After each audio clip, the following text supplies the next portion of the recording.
Lempegah lam tiga tu mak. Lempegah lam tiga tu. Ya, pu lempegah tiga tu. Lagi saya inan di Simpang Arjun. Plat merah. Kena plat Honda merah ya. Honda bagi kampung. Ini di Simpang Arjun tayo. Kamu tun. Nyan Honda hai bapak-bapak, dengku-dengku. Ijo oleh pemerintah ke aparat kampung.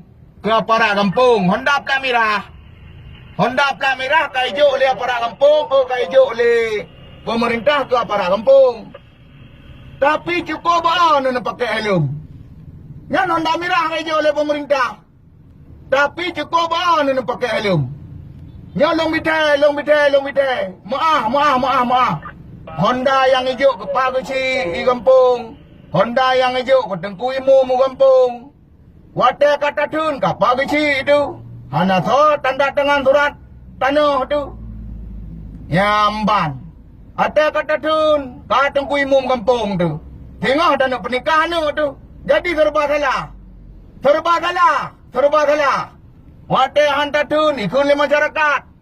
Hai pak, Honda plat merah hai pak pekan hana tun. Pu gara-gara yang kecil. Pu gara-gara yang Tengku Imum. Netun di pak, nyan Honda hijau oleh pemerintah. Meyahan menan pegang buat pemerintah, hijau ke kamu masyarakat mentang Honda. Honda kai belah oleh masyarakat, kai belah oleh pemerintah. Hang pakai. Ben pilih boleh ron pak. Nedrop Honda yan. Nyan tun masyarakat. Jadi ni tolong pak. Karena Honda yan hijau oleh pemerintah ke drone. Nak gelah nejak untuk bertugas drone. Contoh, nejak masalah pemerintah kampung. Menang di Tengku Imum. Nejak nak pernikah kau mentu.